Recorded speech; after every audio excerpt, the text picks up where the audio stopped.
Here we are with another Reloading Room Confessions. We're here with my buddy Brian. Say hi, Brian. Hello, John. All right, let's take a quick walk around and then we'll dive into it. So this is Brian's reloading area. This is his cabinet we'll show off in a minute.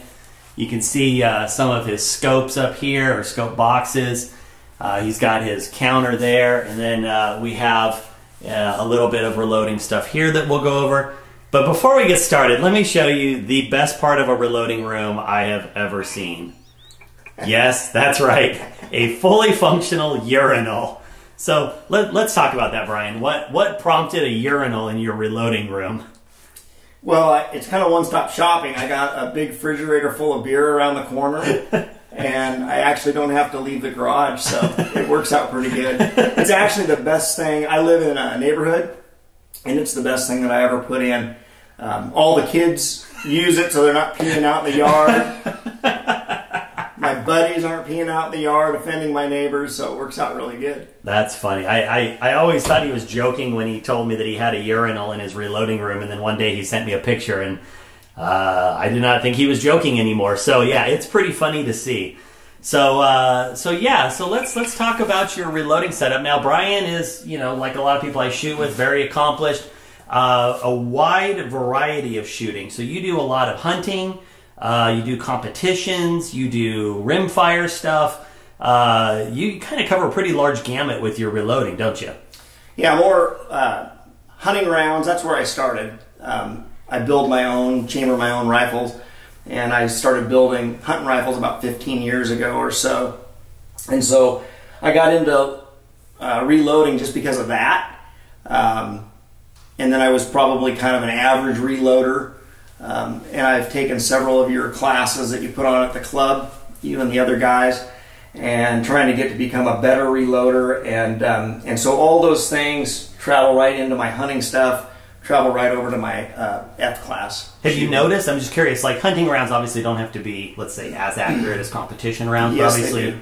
Well, I was going to say, but you're looking for ethical kills and stuff like that. Have you noticed a difference when you hunt since your reloading's improved? Yeah, so I don't skimp on the hunting rounds. A lot of people say, oh, they don't need to be that great. I do everything that I do on an F open round. As far as reloading goes, why wouldn't you, right? I mean, okay, let's say that I shoot 200 rounds a year through my 28 nozzler. Yeah.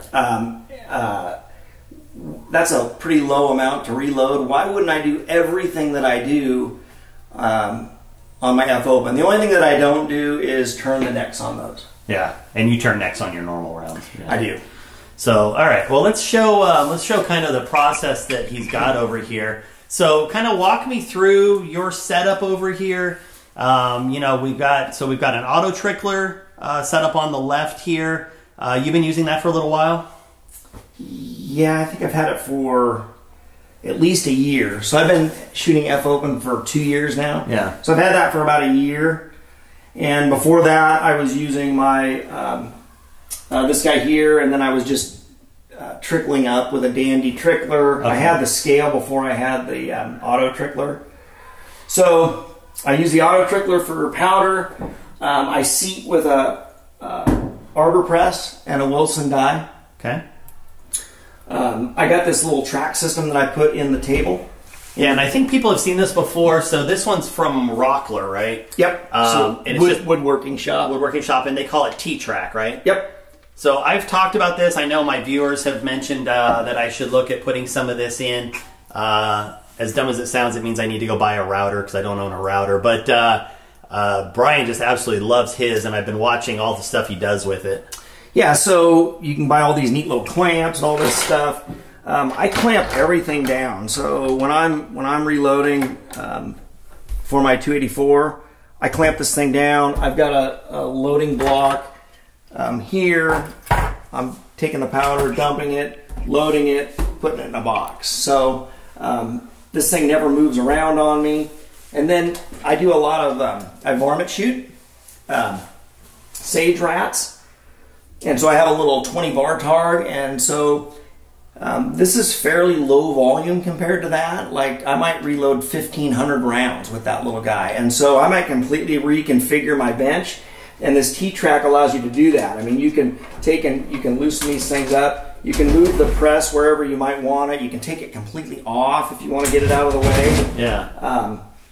So it's really modular. It works really good for what I'm doing. And this is my garage. So sometimes, you know, you got to tear apart the weed whacker or something and clean out the carburetor. So you might need a little bench space. And I see that you do a lot of stuff with inline fabrication. I personally don't own any. I know a couple other guys that we shoot with are big fans of inline fab. You've got their bucket holders in front there. So what do? You put some of your brass or bullets in there? Yeah, I love these guys. I'm a big fan of this stuff. So I've got the quick change mount, press mount.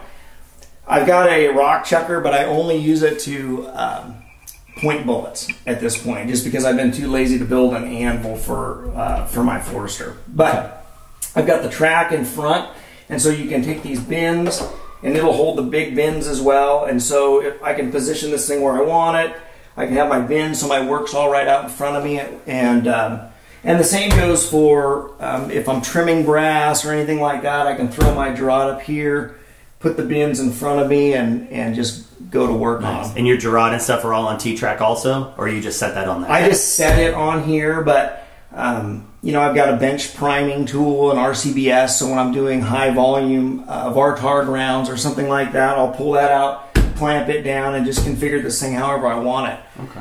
Like a lot of guys, like, you know, David, he said, hey, I got one of these, you know, I got this Wilson trimmer. Yeah. And it's a great tool, and I use it for, you know, all my hunting rounds. But I'll bring this out. Again, I'll clamp it a couple places so it doesn't move when I'm doing this, and I'll just have the work right in front of me. And so just out of curiosity, so you have a Gerard. Why do you use, like, what makes you choose the Wilson for a hunting round versus buying a collet for the Gerard? Just because I own this, and I was too cheap to buy another cutting head and a pilot for the Gerard. So fair enough. But I just use it for the 284 and the Vartard. Okay. And then you can see Brian owns one of these woodworking vices that I just got. Now, he's had his for a couple years. Yeah, I think I bought it 5 or 6 years ago. Yeah. This is I can't stress enough how great this vise is. I mean, it's the jaw. You've done a video on it, but the jaws pivot. It'll hold a full-size F-open gun, and it will not fall. Yeah. And so, you know, I'll pivot this thing around. I'll clamp my gun in there. I'll tilt it forward. I do all my cleaning. I'll throw my garbage bucket under it. I clean my guns on it. I bed my actions with it. It'll hold a, you know, 1 1/4 inch full-size F-open gun, hang it out there by the barrel, and then present the stock to it. So it works really, really sweet. I recommend this thing. And I saw, I didn't invent this. I just saw it on a Gunworks video about 7 years ago, and I thought, what is that? And I looked on Uncle Bezos' website, and they had them, and so I ordered one there. Nice. Now, something I'm curious about. So you have your barrel vise over here, and, you know, I'm sorry about the blowout on the light here, but there's a door and not a lot of room. Walk me through how you get enough room to mount barrels and stuff with that barrel vise right there, because it seems like you would kind of get hung up in the doorway. Very astute of you, John. This was an engineering debacle. So I got to shut the door. There is not enough room here. I've got to actually take the action out of the stock and do it. Okay. But, yeah, I do not have enough room, unfortunately. Does the T-track not, like, could you not bring it over, you know, and put it over, like, over here? You know, is the T-track not strong enough to handle the torque or something? Or well, I put this in before I put the T-track in. So the T-track was really an afterthought. These tabletops, I bought these cabinets from Sears when there was a Sears. And the tabletops were horrible, and they just kind of deteriorated. And so I bought these, and you can buy them in any length or any width that you want. Yeah. And so you'll see it fits right up to the door right here. Yeah, it's beautiful. So we just cut them to length so that I maximize my space. Yeah. But this thing was already there, and so I just haven't moved it. I hate drilling holes in the bench. I've got a couple of holes that I'm not happy about. You know, I think a lot of people set up a room and you go, well, where should I put the press? Right. And the track definitely allows you to move it around. Nice, nice. That's pretty funny. So, looking at all of your stuff, and let me show real quick. Show me, you know, Brian's one of these guys that doesn't put everything out. So he was showing me earlier. He's got this whole work cabinet, and show me some of those drawers and how you organize your stuff. So, you know, I keep my amp out, and then I keep my trimmer down there. I use a Frankfurt Arsenal tumbler. I keep it down there. I keep my bench priming tool down there when I'm using it. I've got stuff. I've got barrels in here. Stuff that I don't use much anymore. Nicely organized. I've got my bore scopes right there. This is a great little tool. So it strikes me as I'm looking at your stuff, you are one of these guys that does not like selling gear. I don't sell anything, John. So you bought it, you got it. Yeah. Yeah. Just tools, some dies. So. Okay. And then while we're doing a little bit of a tour here, show me your cabinet. So this is your component cabinet here? Yes. So I think the most important thing you should look at here is the $12 check that I won. My first year of shooting F Open, I won $12 at a shoot here in Oregon. Excellent, excellent. Yeah. So that pretty much paid for the gas? It's my claim to fame. It bought me a primer. So this is just another cabinet. I keep cleaning solvents, the powder that I'm using. I've got primers, and I keep the heavy bullets, you know, the big 500 round boxes. Yeah. You've got your 21st century neck turner there. Yep, I use a 21st century neck turning tool. And again, when I'm using this thing, I just pull it out, configure the garage where I want it, and clamp it down to the bench, and away I go. Nice. All right, well that's cool. And then my label maker. You guys, everybody's got to have a label maker. Yeah, I have one too. I don't use it nearly as judiciously as you do, but you'll see he's got all of his bins labeled here. Everything's labeled. I'm surprised there's a don't touch on your Jameson over there. And then, you know, for entertainment value, obviously he's got the nice, you know, 50-inch big screen up here. I know I've seen him reloading during games and stuff like that, so it's pretty funny to see. I mean, between the TV and the urinal, like, what more do you want? So, and the beer fridge. And the beer fridge. So let's talk about reloading processes. When you look at all the things to do, like, what's kind of the thing you have the most fun doing? What do you enjoy when it comes to reloading? So I like to reload. I don't hate it. There's some things that I like less than others. But the thing that I like the most is cleaning the brass. Yeah, just the satisfaction. I love it. Yeah. I mean, I like it to come out shiny. I mean, these are hunting loads. I'm getting ready for a hunt this next week. I want them to come out and look professional. You want to be able to scare the deer at 1,000 yards when they see the flash off that thing. Right. My motto is, if you shoot this badly, it better look good. So I can tell you he does tout that motto all the time. How about least favorite reloading process? I hate turning brass. So why do you do it? So I know that you guys, you, David, and several of the other guys have went to no-turn necks. Yeah.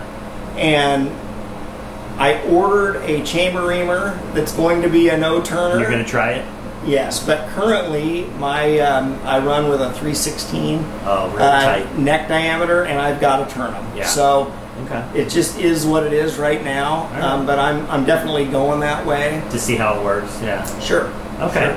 Okay. And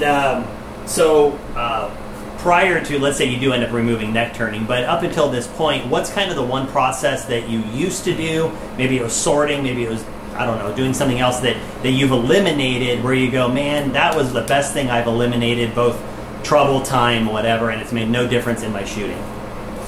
Yeah, I'm still the guy that is experimenting and messing around. You know, you talk to David about, and David goes, look, I got this thing, it works, I know it works, I'm going to stick with it. Yeah. It's just the way it is. Yeah. I guess I'm not there yet, and so I still kind of mess with things, but I don't sort anymore. But one thing that I learned, and I learned it from David, was I don't clean the brass now before I size it. So I did away with, I used to double wash them. Yeah. I would bring them home, deep prime them, and then I would wash them, and then anneal them, and then spray them down, and then size them, and then wash them again. Yeah. And it takes a lot of time because you got to get them dried. Yeah. So I did away with that. So I think that was something that I did away with.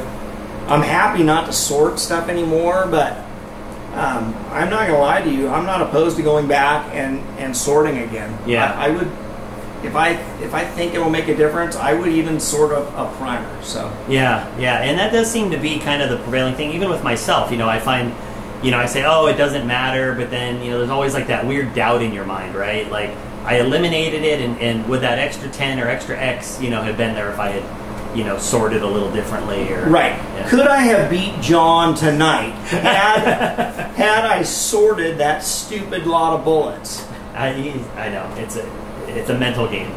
It's a very big mental Oh, game. it's mental. What's the process that you know you can't eliminate, but you still really struggle with?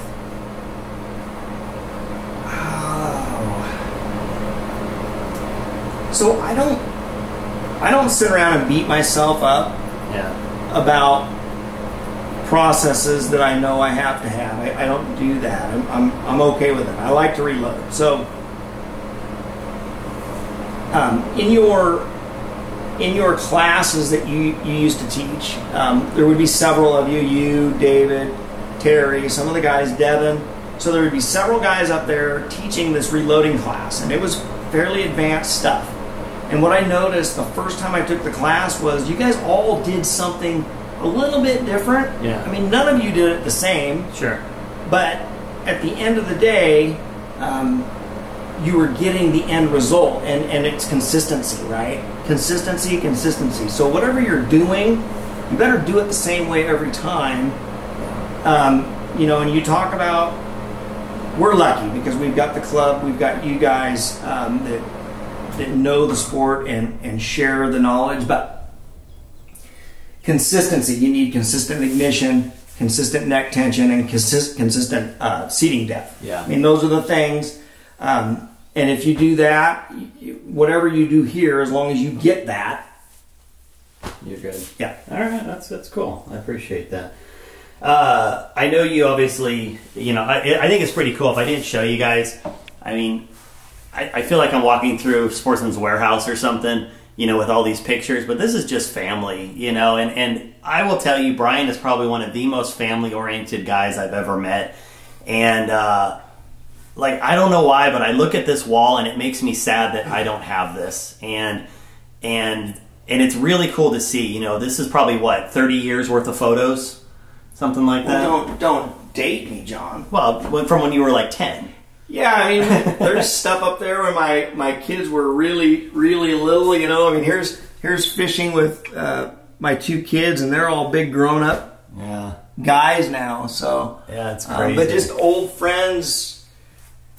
I mean, and everything. Hunts. It looks like we've got some saltwater fishing. We got river fishing, sturgeon, salmon. I mean, there's a little bit of everything. It's really cool. Like, you walk in here and you just feel like you're in the right place, you know. So this isn't just a reloading room. I mean, this is kind of where we hang out, right? I mean, you see I got bottles of booze on the counter and things like that. And that doesn't mean that I'm sitting around getting hammered loading bullets. But, you know, I've got a group of friends that I hunt with and fish with, and we shoot 300 yards almost every week when we're not hunting, but almost every Sunday we go out there, and it's just a cold bore 4-shot group, and the winner wins and the loser has to buy beer for everybody. And you know, a lot of times we'll come over here and hang out, and so it kind of ends up being a hangout spot. And that's really cool. Yeah, that's really, really cool. When it comes to, I mean, I guess hunting or you know, competitions, What was kind of the first big achievement? Maybe it was like a first hunt that you got or first match that you did really well at. What was sort of, you kind of got that first real major validation with your shooting? Yeah, so I was, the reason I got into F-Class and joined your group was I was burning up these hunting rifles, shooting them too much. And I wanted something that I could shoot all year long. And I knew about your group. And so I did a little research. And I started building an F-gun before I even came out and shot. And when I showed up, I had a full-blown F-open gun that I had built. And I was scared to death, right? And the only goal in my mind was, number one, don't embarrass yourself. Don't be stupid and try to be, my goal was to try to be competitive, and it's tough. I mean, we've got amazing shooters but everybody's so helpful that the don't embarrass yourself thing was pretty easy to overcome, and then to be successful, everybody's so helpful. So just showing up and shooting a clean target was kind of like your first biggest accomplishment. Yep, it took me a few relays to get a clean target, but got through that, and then. Right now, I shot in the Nationals with you last year. That was awesome. It was awesome. It was an awesome experience, and the people were so welcoming, right? And it was my first time I'd ever seen Ben Avery in a real range. Yeah. No disrespect to the ranges we have around here, but I mean 99 lanes of sheer shooting bliss. Yeah. But so that was so much fun going out there, and I think the accomplishment there was in our team match. We ended up getting third in one of the matches at 1,000 yards. That's right. And it was just 4 Oregon guys that got together, and we shot really well. And I think that we finished 5th overall. Yeah, we were really close. It was 4th or 5th, something like that. Yeah, we beat some really good teams, and that was fun. It was really fun, and I think out of that, I was ranked as a master then, so it throws you on the back page, and so it doesn't throw you up with the big kids. So I always had to do math at night. Where am I sitting in this thing, right? And I think I ended up like in the top 34 or something like that. And so I think the goal going forward now is. Of course, I want to be more competitive, and I'd like to break into that top 20. Yeah. At Nationals. Yeah, so would I. We'll do it together.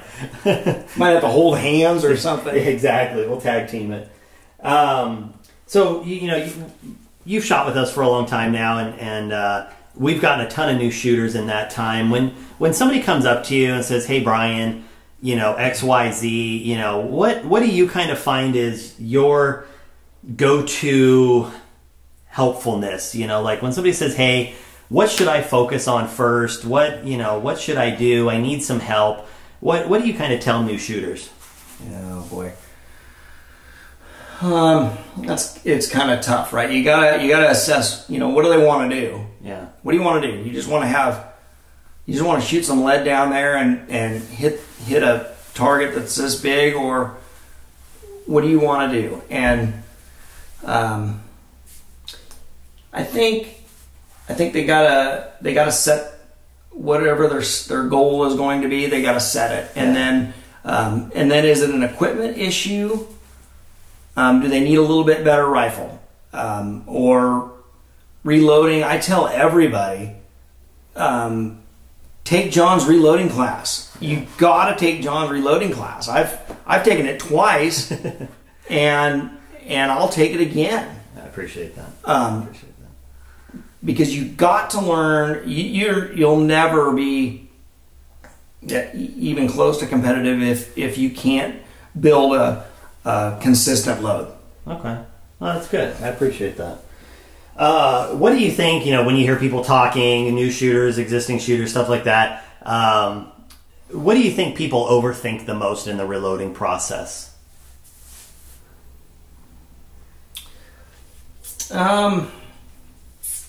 There's no right answer. There's got to be something when people go and you go, oh man, like you're making it too complicated. Oh, you can complicate this stuff. I think I used to agonize over. I used to agonize over a kernel of powder, and I don't agonize over it quite as much as I used to. So I think the powder charge is important, of course, but is it the end all be all? That thing throws within 0.02 plus or minus, which is usually one kernel. And I used to if it was 0.02 over, I would pull one out, and I'd always stay on the minus side, right? If I was running 54 grains, it would be 54 or under. Yeah. So I agonize over that. So I just don't do that anymore. Yeah, I think that's a good point. I know for me personally, when I started, I had a Charge Master. And I still remember I shot 215, 217s with a Charge Master, and that's a tenth of a grain, which is 3 or 4 kernels. And so I think that's a great answer, because I think it really is easy to look at the powder and go, I've got to be dead on. And you look at some of the bench rest guys. I mean, some of the best records ever set in bench rest were still loaded on a tenth of a grain variance. Mm-hmm. So I think that's a really good answer. What's the best advice you've ever gotten from somebody? Something that really just clicked and you went, oh, whether it was a shooting position or a mental strategy or reloading process, something like that. Yeah. Well, I think that it goes, this goes into shooting form. So me and my buddies were shooting our hunting rifles and trying to get to that next level, being able to really shoot well at distance. And I said, guys, let's go take a shooting school. Let's go try to understand this a little bit. And I think that some of the best stuff that I got, I heard consistency. I mean, that was preached. Consistency. And shooting form, right? They taught us to lay out straight behind the gun. Everybody does something a little bit different. You walk a line at Ben Avery, you're going to see all kinds of different styles. You're going to see people with their legs crossed and all this stuff. But whatever you do it the same every time, and that really, really stuck and drove home. And then I heard the same thing in your reloading classes. Consistency, guys. Whatever you're doing, do it the same. Yeah, no, that makes sense, and I think that's something you hear a lot. No matter what you do it consistently, because at least then you can base any mistakes or successes off of that. Yeah. All right, so this is kind of a new question. I tend to ask a lot of the same questions to people, but something kind of struck me before this that I think probably is something a lot of people wonder, and I'm curious. Your perspective is, if some light from the sky came down and could give you a 100% definitive answer on whether any particular process or sorting or turning or trimming or primer depth or bullet depth or whatever it is, if some divine light came down and said, this is all you have to worry about, what would you want to know? Well, I want to know why in the hell my ES varies sometimes, and I think there's a lot of factors to that, but nobody can tell me exactly, why is my ES, why do I get this weird shot that is, 20 feet faster than the rest of them when I did everything as best I could. And in most cases, I'm guessing you're saying that because it still shows up in the same group as everything else. Yeah, it's often not a flyer that's. Yeah, so we shot this morning, and I was doing just some powder tests, and it was a great morning. It was still, and I just did single point of aim, and I put 15 shots in like a 2.9 inch group or something like that. Right. Yet I had a 33 ES on those 15 shots, and so sometimes just because it's faster doesn't mean the point of impact is going to be up here somewhere, and it boggles my mind. Yeah, it just doesn't make any sense. That's a good one. I would not have expected that to be an answer, but I like that because I think listening to you say it, I think I struggle with the same thing. You can go do a test, and I mean even 3-shot groups, you'll put three through the same hole at 300 yards, and you could have an ES of 20. Yeah, and you're like, how is that happening? You know, and I think even the SDs tend to do that sometimes. But I think, you know, like this is probably going to start a whole thing on my comments, but you know, there's always that debate between ES and SD and what matters and what do you follow and stuff. So, but that is I think that's a really great question. I'm not smart enough to understand SD, so I just use ES. So I'll tell you a funny story while we're talking about. So my son is going to school for being an actuary, which all they do is crunch numbers for a living, right? And it's never occurred to me. He's going to be a senior in college now, and you know, he's doing high level math that I could not even comprehend. And it's never occurred to me to talk to him about my bullets. So him and I sat down the other day and I said, Jared, do you know SD? And he laughed at me. He goes, yeah, of course I know SD, you know. And then I had to explain extreme spread. He goes, oh, well, that's not what we call it. And I said, I know that's not what you call it. But and so I gave him a bunch of numbers, and it was fascinating to look at bullet analysis through the mind of a math major. And at the end of the day, he has convinced me that I should be watching my SD more. But it was really funny because here I've had this expert in my house for 3 years who I've been paying to learn how to do it, and I've never thought to ask him about it. 200 grand later, and John hasn't asked. So there we go. You know, last thing that you know is a little bit tougher to talk about right now because components and stuff, but in a perfect component world, let's say a year and a half ago, bullets, brass, primer, are there things that you absolutely will not switch out? A certain brand of bullet, certain brand of brass? Like, what are your non-negotiables for components?